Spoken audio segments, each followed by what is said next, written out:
What is going on, everyone? My name is Andy. Welcome back to another FPL video. In this one, it's some of my final thoughts ahead of the Game Week 23 deadline. So I'm going to go through the latest team news and information, answer some of your questions, go through benching headaches, and give a quick update on my own team as well. So let's get into it. So let's start with the team news. For Man City, it was confirmed that Núñez still has a virus. Pep Guardiola said, "I don't know what the doctor will say this afternoon." So I took that to mean that he's a pretty big doubt, given that he's already missed a couple of matches with this virus. But I guess if the doctor passes him fit, he may well play. But I think if you're a Núñez owner, I would probably be thinking along the lines of he's not going to start against Wolves at home. Does that help Nico O'Reilly? Maybe. I mean, midweek in the Champions League, Aït-Nouri played right back, which obviously means one less player to play left back, and it was O'Reilly that started, but Ake got a rest. So it might even be that if Núñez is out, it's Aït-Nouri right back and Ake left back, and O'Reilly just doesn't play. The honest answer is I don't know. It's really difficult to predict Pep Guardiola. When I thought that Núñez might be fine for this game, I thought it was going to be Núñez and Ake. So I guess right now I'd have to say it's going to be Ake and Aït-Nouri based on midweek. And I don't think O'Reilly starts, but I cannot guarantee that. He might just start. So it's up to you if you want to risk it. It's a pretty good fixture. I guess the issue you'll run into is if O'Reilly doesn't start, there's a pretty good chance he will come on for a 1-point cameo. So I think for most people, if you've got a benching headache between O'Reilly and someone else, I would play someone else. Ultimately, Game Week 24 onwards, he's got to go. If you want to risk it this week, go for it. My prediction is probably that he doesn't start, but it's a fool's game trying to predict Pep Guardiola. Nico Gonzalez, Pep said, "I don't think so," so he's likely to miss out again. And he also confirmed that Gay will make his debut. I don't see how Gay doesn't play a lot of matches coming up. Like, Man City have got centre-back problems in terms of injuries. He's obviously a very good defender as well. He's going to play left centre-back. He's going to start the majority of games. If you got him cheap, I would keep him. And if you really want a Man City defender, he's probably the one to buy at the moment, although I don't think there's a rush to buy a Man City defender. For Bournemouth, Iraola confirmed that Tavernier has a hamstring injury, not a big one, but it is a muscle injury. We will see how it will evolve, but he will be out for some time. So there's a little bit of a contradiction there. It's not a big one, but he will be out for some time. We don't know how long that is. My guess is he's going to miss 3 to 4 matches minimum. So for most people, he's probably a sell. But if you've got a squad where you can just bench him for a few weeks and then reassess, that's absolutely fine as well.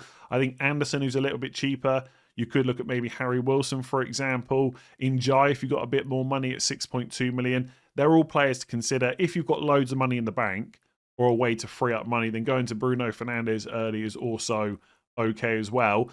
For Newcastle, Eddie Howe on Bruno Guimaraes said, "We hope it is not serious. The extent of the injury is still unknown. He was reasonably positive after the game. He is the guy that will never rule anything out. We are going to give him every chance for this weekend. We will try and make the right decision with Bruno. He is a pivotal player." I don't think that's great, to be honest. The fact that we're on Friday, the game's on Sunday, they still don't know how bad the injury is not great. I believe it was an ankle problem and that after the game it was swollen. So I wonder if the swelling hasn't gone down enough for them to know how bad it is. And I know Eddie Howe says that Bruno was reasonably positive. Players are always positive.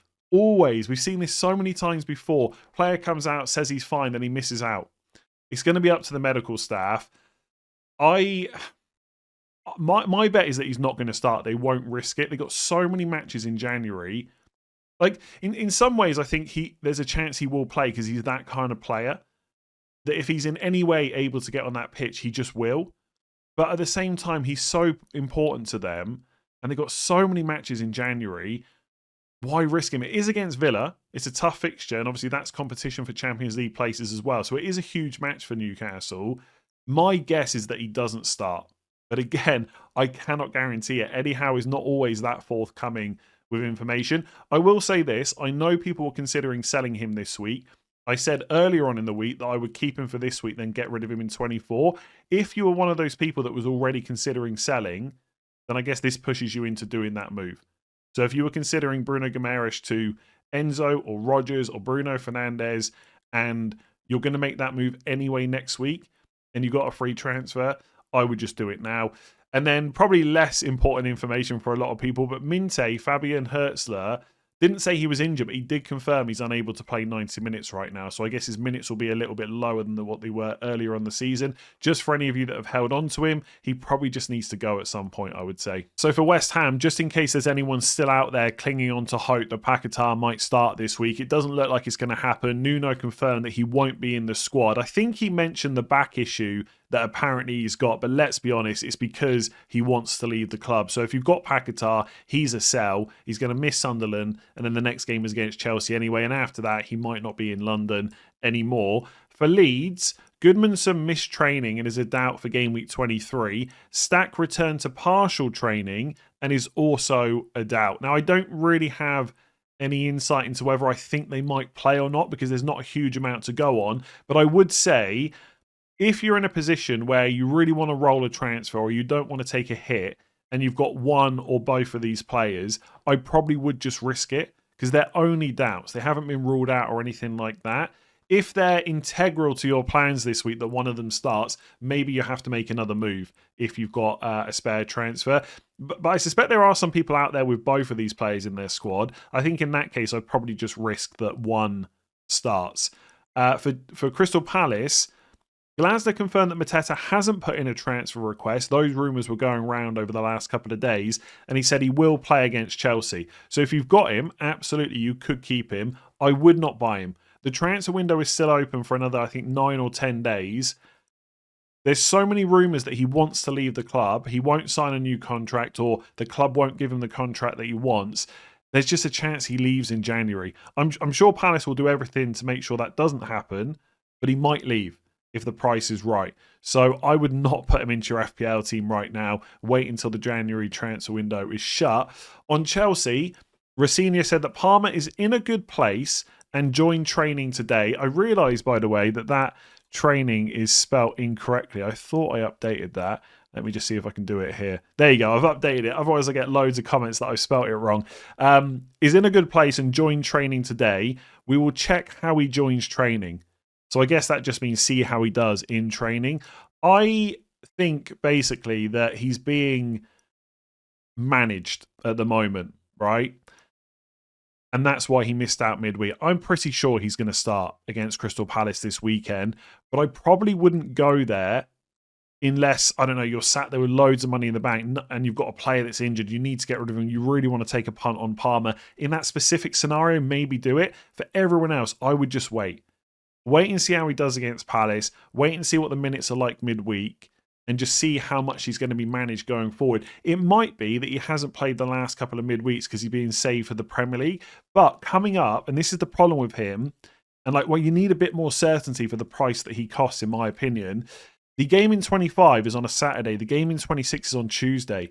So if he is going to be rested in a lot of the midweeks coming up, will he miss the Leeds at home game in 26? Possibly. It's worth saying over Christmas, he started a lot of games. So it might be that he's being saved for the Premier League. They're not taking any risks in other competitions. But because there's a little bit of uncertainty there, I would put off buying him until you absolutely need him, which is probably game week 24, where the good fixture run starts.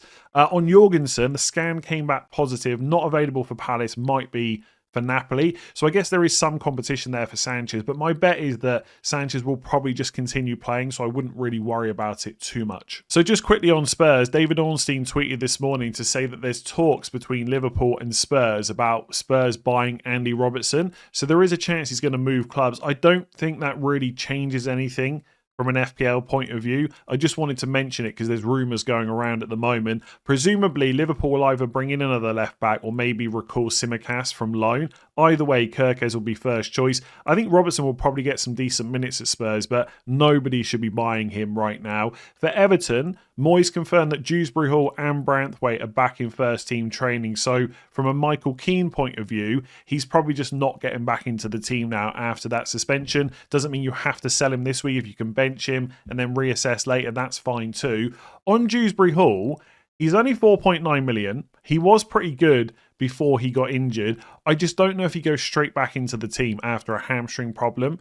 Presumably, he'll be more likely to be on the bench, get some minutes, and then make his way into the team after that. So I probably wouldn't rush to go there this week. There is part of me that's tempted to do Tavernier to Dewsbury Hall. I'll talk about that later, but I don't think I will take the risk. Grealish has got a stress fracture in his foot, so he's going to be out for a while. Presumably, that means once Njai is back in the team, he'll play off the left. And on Njai and Gay, return from AFCON on Friday, they're being assessed by the medical team. I think because the game's on Monday, and as far as we know, neither of them has an injury, they'll probably be straight back into the team, especially Njai. Maybe not Gay, because they do have other midfielders that can play, and obviously eventually he will play regularly, but Njai I think will go straight in. So if you've been tempted to buy him at 6.2, he's on penalties, etc., should be nailed for minutes, I don't mind going there early this week. There's some risk there because it's straight after AFCON, but I suspect he'll be fine. Villa, again, rumours going around. I think Fabrizio Romano tweeted to say that there's a deal done with Tammy Abraham. We'll have to wait and see when that gets officially confirmed, but that will take minutes off of Ollie Watkins. I think if you've got Watkins, hold him. But if you don't have him, I'd avoid buying right now. And on Arsenal, in Capie and Calafiori, Arteta said we have another training session. We will see tomorrow after that whether they're available. So if you've got either of those players, I mean, especially Calafiori, because he seems to be first choice left back, he may be back now. Maybe not for the Man United game, but after that, presumably he will be. So maybe it's worth keeping hold of him a little bit longer. Wouldn't buy him right now. Otherwise, no new injuries after the Inter game for Arsenal. So let's go through some benching headaches this week. A few people did put Bruno Fernandes down as a player that they were considering benching, which I don't know how true that is. I actually think he's quite a difficult one to place on this list. I've put him at the top because ultimately if I had him, I would play him.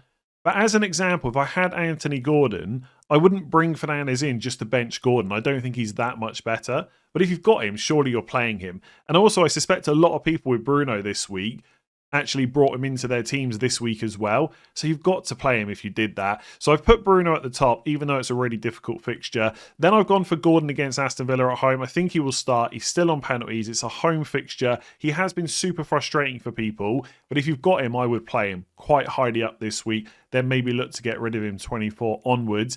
Then I've gone for Raul Jimenez ahead of Harry Wilson as always because of penalties against Brighton at home. Then Calvert-Lewin against Everton away. Then Morgan Rogers against Newcastle away. Rogers is a weird one because he's so popular. It feels bad to put him that far down the list. But I just think other players have got penalties and or better fixtures. So that's why he is where he is. Then Szoboszlai against Bournemouth away. I know Szoboszlai hasn't done much recently, although he did score midweek. And I know he's going to lose penalties to Salah now. We shouldn't treat him as though he's absolutely awful. I think people are at the point where he's just got to go at all costs. I don't think he's quite in that category. And so I would probably play him still ahead of most of the defenders on this list. But if you wanted to play Lewis Hall ahead of Szoboszlai, for example, because Hall's so attacking, or Mukiele because he's so good for Defcons, I get it. But I'm pretty sure if I had any of these defenders on the list, I would play Szoboszlai ahead of them right now. Then Lewis Hall ahead of Chow for Villa at home. It's not an easy fixture, but it's a home game. They've both got attacking potential. Chow Defcon as well. Then Mukiele against West Ham away. Then Van der Ven against Burnley away purely because of the fixture there. Then I've gone for Joachim Andersen against Brighton at home. And then Van Dijk against Bournemouth away. Now, had Tavernier been fit this week, I would have had a decision to make between Andersen and Van Dijk. I did have Andersen in my 11, but that was partially because I had a Bournemouth attacker. Van Dijk's a strange one because we all know he's not that great and he hasn't done well recently, but it's still hard to bench him. So I don't begrudge anyone that wants to put him in their 11 ahead of most of these players. But I think looking at the fixtures, attacking potential, Defcon potential, I would probably have him just below Andersen. Then Van Heck against Fulham away because you know he's going to start. Then I've put O'Reilly against Wolves at home. Now, let's be honest here.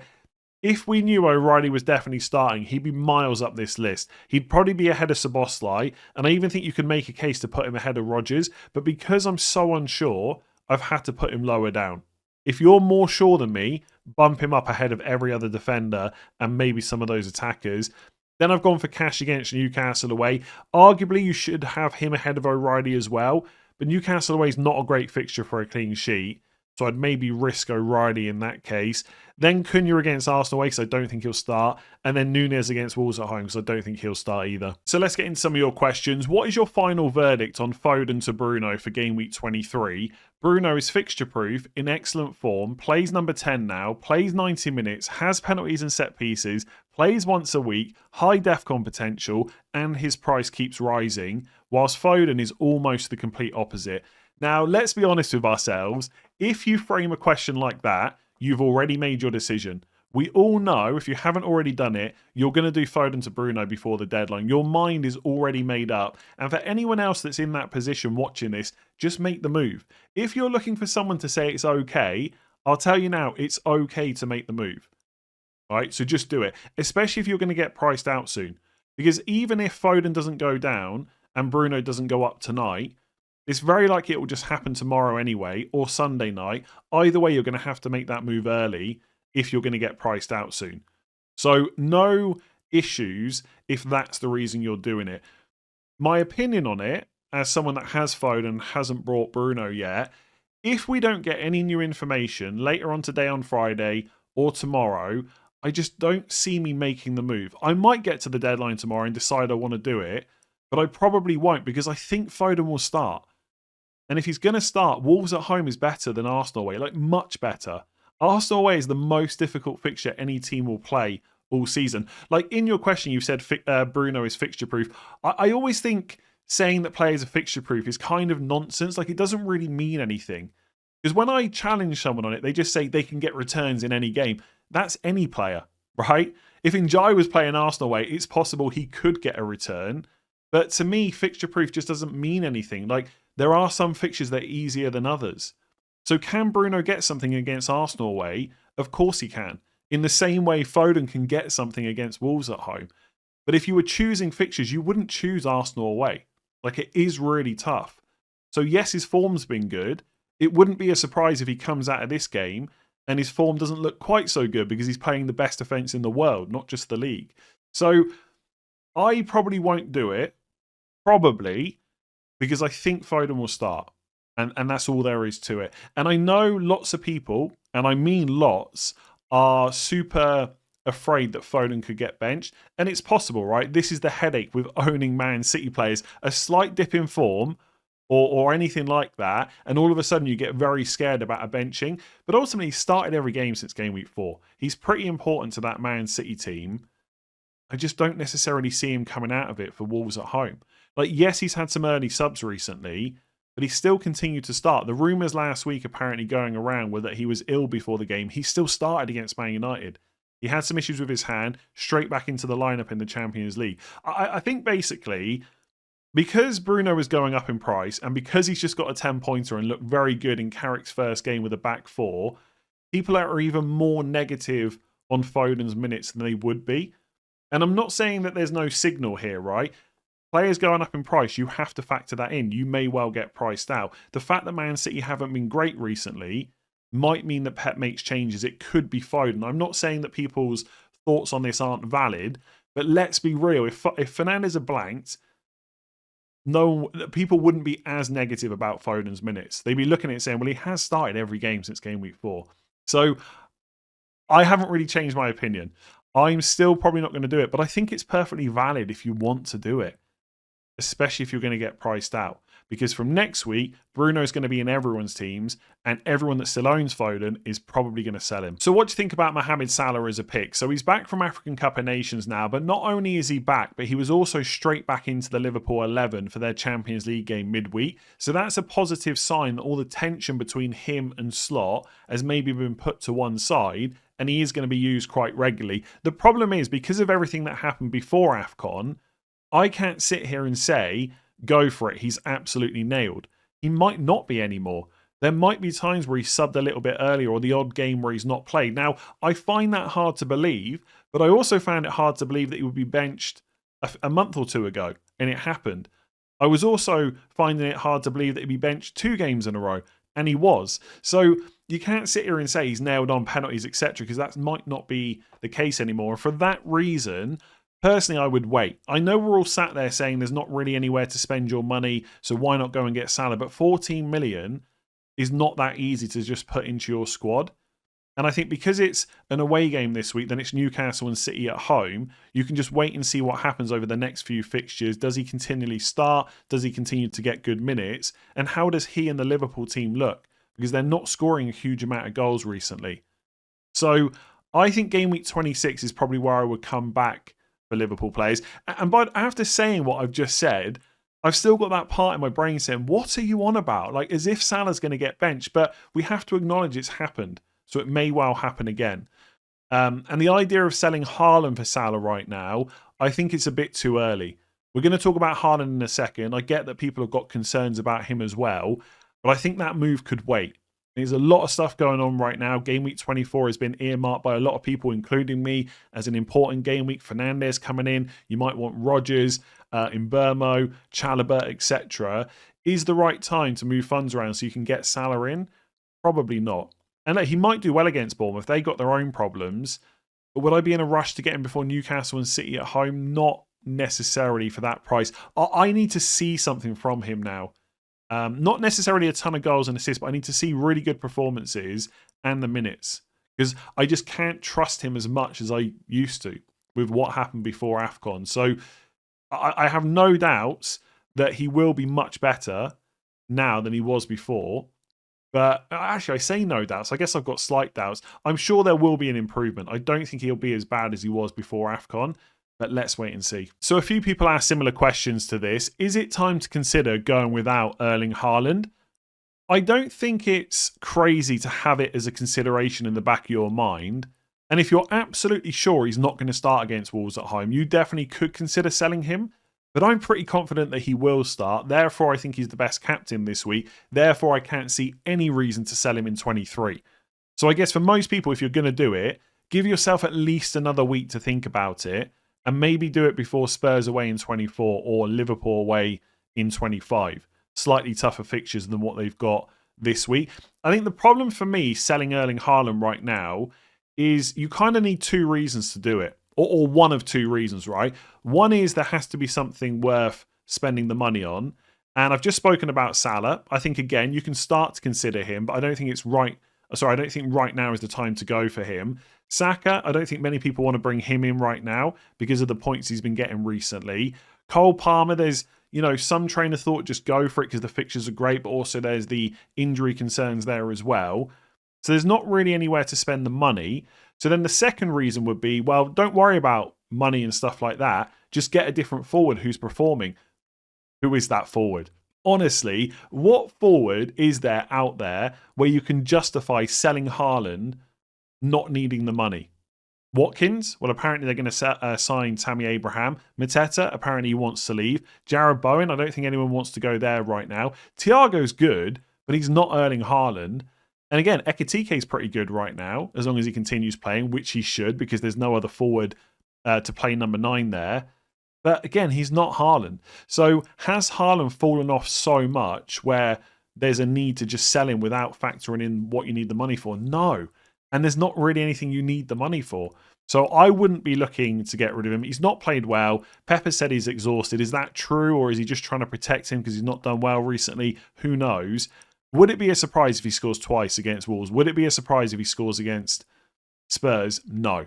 So I cannot see any consideration to get rid of him. If Salah looks really good over the next 2-3, then maybe you start looking at doing that switch. Because also, not only is Salah a massive differential, but he's also $1 million cheaper. That money might be useful for another move. But I'd want to be absolutely sure that was a move I wanted to make. And I think if you do it this week or next week, it's doing it a little bit on a whim, and I just don't think that's the right way to play. Also, Liverpool's fixtures do get pretty good from 26 onwards, but actually so do Man City's. So Fulham at home, Newcastle at home, Leeds away in 28, and then in 29 it is Forest at home, and 30 is West Ham away. Now, if City get through to the Carabao Cup final, which they probably will, they could blank in 31, but the fixtures before it are pretty good.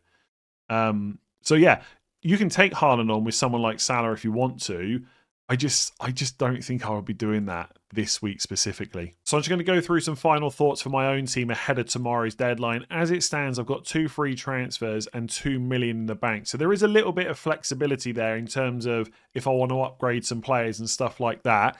I'm set up in a 4-4-2, which is basically forced because Tavernier is going to be out, so he's red flag now, and Guiu never starts for Chelsea, so he's not an option. So my only player on the bench is Senesi against Liverpool at home, which is not necessarily ideal, although that guy is great for defensive contributions. So Raya in goal and Gabriel in defence, that's my double up on Arsenal. Anderson against Brighton at home, Lewis Hall against Villa at home, and then Van Dijk against Bournemouth away. I tweeted this earlier.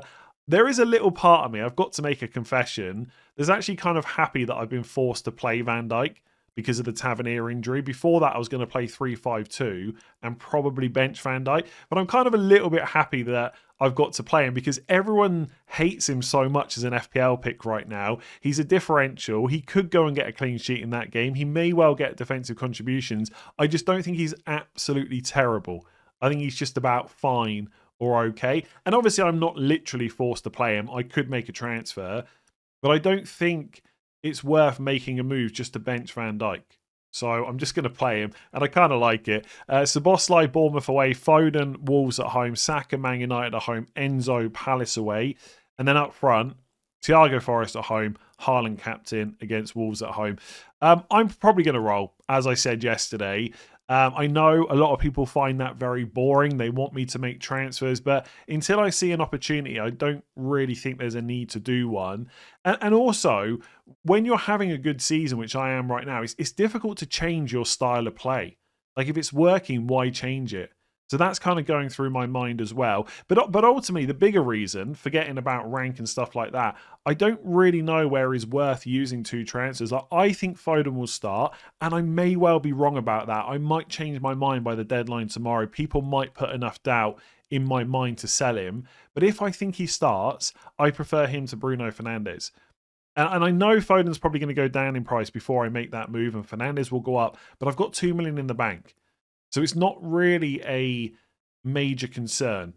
And I just don't think there's like any defenders that are necessary. Like Tarkowski's better. I said this on the team selection. Tarkowski's better than Van Dijk this week, but is it worth a transfer? Do I really want Tarkowski for the next 4 to 6 weeks? Not necessarily. I'd rather move Van Dijk down to someone really cheap to enable funds in midfield, or get Chalobah in 24 or Munoz in 26. They're just more interesting things to do than buying Tarkowski this week. Thiago's great. I think Haaland will start. Saka's going to start as well. Enzo's good. Szoboszlai is probably not so great anymore, and he already wasn't that great, but I can deal with him next week. I think it's important to get game week 24 right. And actually, as long as my 11 players start, I actually think I look okay this week. Like if I go through the fixtures in terms of, you know, maybe other popular players that I don't own, Ekitike against Bournemouth away, I'm not going to bring him in. Wirtz against Bournemouth away, I mean, not a bad option instead of like Szoboszlai this week, but I'd much rather have like Bruno and maybe Rodgers from next week, or in Burma or someone like that. Brentford Forest, I mean, I've got Thiago. Like Nathan Collins in defence is good, but the next 3 fixtures aren't great, so there's no need to bring him in. I'm on triple Arsenal. I know how good Declan Rice is. Do not get me wrong, but I think Saka will start. And in any given game where Saka and Rice both start, I'd still prefer to have Saka. I know Rice has scored more points this season. I know. Njai's good for Everton, who I don't own. Fernandes is good for Man United, but I think I've talked about that enough. And I quite like Rodgers, but I'd probably prefer to buy him this week. I mean, I do have 2 million in the bank, right? Let's say that I'm going to make that Foden to Fernandes move eventually. And let's just assume that I'm going to have 0.2 million less to spend because I probably won't do that move before the price changes. So 1.2. So if I wanted to sell Tavernier this week, I could go up to 6.9. So I could go and buy Njai, right, for Leeds at home. And if we look at the fixtures afterwards, it's Brighton away, Fulham away, Bournemouth at home, Man United at home, Newcastle away, Burnley at home. Not a bad fixture run for a player that's absolutely nailed and on penalties. So 6.2 million, I don't mind that. But then I've only got 0.7 million to change Szoboszlai. And then I'm starting to run out of options. Maybe Saar for Crystal Palace could be the pick. But if he's not, who else do I go for 7.3 or below? Maybe Elliot Anderson, possibly. But the thing is, if or Harry Wilson as well. Let's say I went for someone like Anderson, that puts 2 million back in the bank. So then maybe instead of Njai, I go for Mbeumo. I mean, this is kind of going around in circles for what I said yesterday, right? There's so many different ways to play it. I don't know if I need to make the decision this week. If I was absolutely sure that I wanted to keep Szoboszlai, or at least if I was sure that I was happy about it, then maybe I just get Njai for Tavernier this week. And I do quite like that because I can definitely do Foden to Bruno. I've got enough money. But am I happy keeping Szoboszlai? Not necessarily.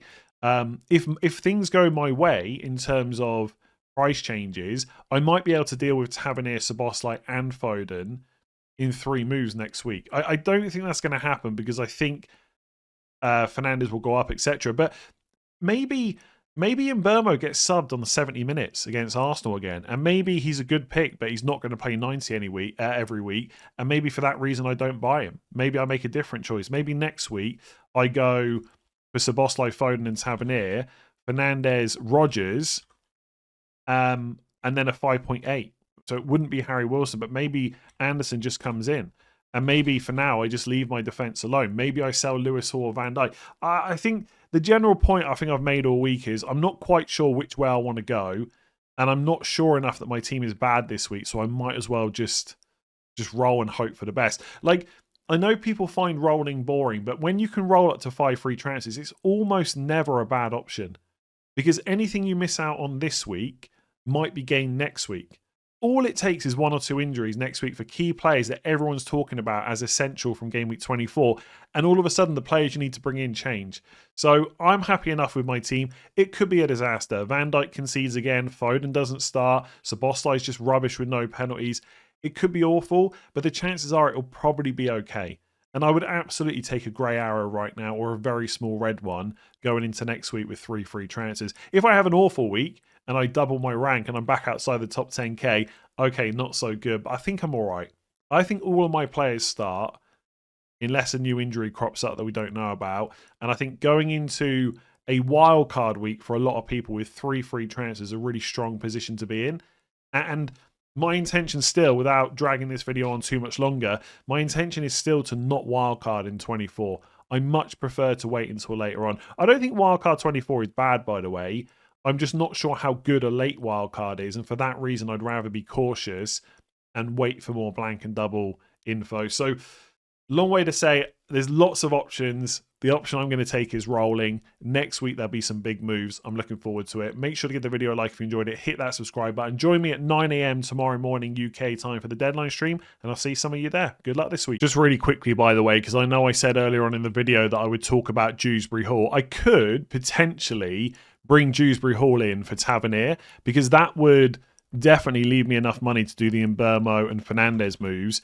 And then, obviously, I could play Dewsbury Hall against Leeds at home and bench one of my defenders. But again, I've got the same problem. I don't know if Dewsbury Hall is definitely going to start. And by bringing him in, I've got to bench Van Dijk against Bournemouth away, which is not awful, right? I don't think he's amazing this week. But is it enough to use a transfer? Probably not. And if I don't get the Leeds game for whichever Everton player I look at, so Dewsbury Hall or Njai, the fixture run's still pretty good. But it is less interesting if you don't get the Leeds game. Like, if let's say I don't go for Njai this week, I could still buy him next week, but chances are I would put it off until game week 26 when he's got 3 home games in 4 rather than 2 away games back to back. So I kind of want to be there on Dewsbury Hall because he's been so good to me this season, but ultimately he has overperformed quite a lot. I mean, at 4.9 million, he's always going to be good value playing number 10 in that Everton team.